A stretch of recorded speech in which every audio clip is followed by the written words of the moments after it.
Ku bantu bakunda mini series, ku bantu bakunda season zo mu bwoko bwa action ariko ziri mini series, ndavuga za season ziba zifite ibice bikeya, hano ntucikwe na filime nziza cyane nkuzaniye filime nziza waruhukiraho.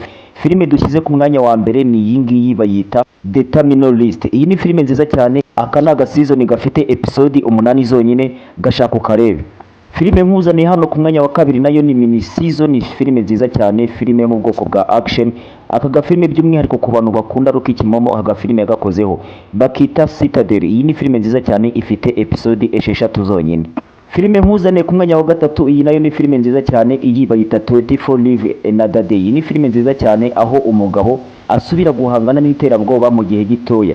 Iyi filime ni filime nziza cyane, ni mu bwoko bwa action, ni mini series ifite episode 12 zonyine. Filime nkuzaniye hano ku mwanya wa kane nayo ni filime nziza cyane ku bantu bakunda filime zifite episode nkeya rwose. Iyi filime ntigucike, iyi filime bayita The Continental from the World of John Wick.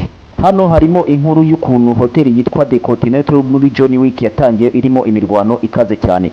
Iyi filime ifite episode 6 zonyine. Ku bakunda filime za gaheza, ku bakunda filime zifite episode nkeya, hano iyi filime ntigucike. Indi filime nkuzaniye hano ku mwanya wa gatanu ni filime nziza cyane ishingiye ku mugore w'umuhanga mu bushakashatsi uza kuburirwa irengero, noneho akaza gutabarwa na bamwe mu basirikare bo mu muryango we babiri. Warakunze umukinnyi nka Luke Evans, iyi filime ntigucike. Izina ni Echo 3, ifite episode 10 zonyine. Iyi filime ni nziza cyane ku bantu bakunda mini series. Iyi filime nayo ni nziza cyane, yishaka unyirebe. Filime nkuzaniye hano ku mwanya wa gatandatu nayo ni filime nziza cyane, ni filime mu bwoko bwa action bayita Sus League Heroes. Iyi ni filime nziza cyane ivuga ku mateka mu gihugu cy'Ubwongereza, ni filime ivuga ku mateka yabayeho mu by'ukuri. Iyi filime igaruka kuri uyu mutwe wa Sus Special Air Service, uyu ni umutwe w'ingabo zidasanzwe z'Ubwongereza. Iyi ikaba ari mini series y'intambara ifite episode 6 zonyine. Iyi filime ikaba igaruka ku buryo uyu mutwe washinzwe mu gihe cy'intambara ya kabiri y'isi yose.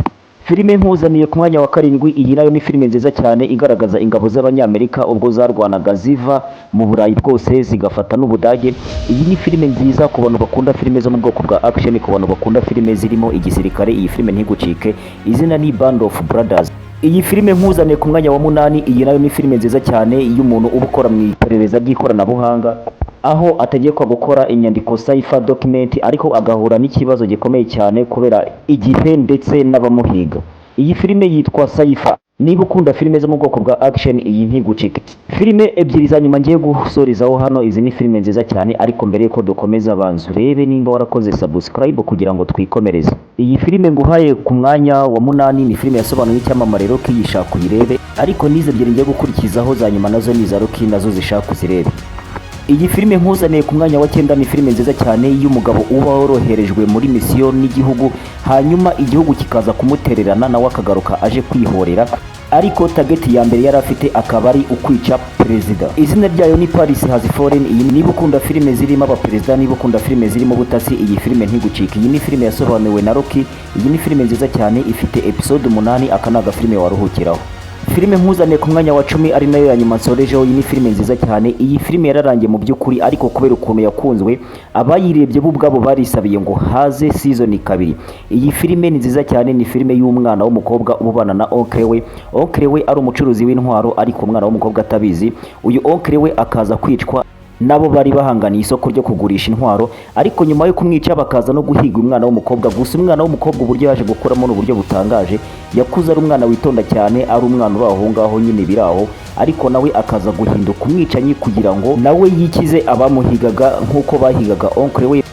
Iyi filime izina ryayo rikaba ari A Shop for Killers. Iyi ni filime nziza cyane ifite episode 8 zonyine yasobanura na Rocky.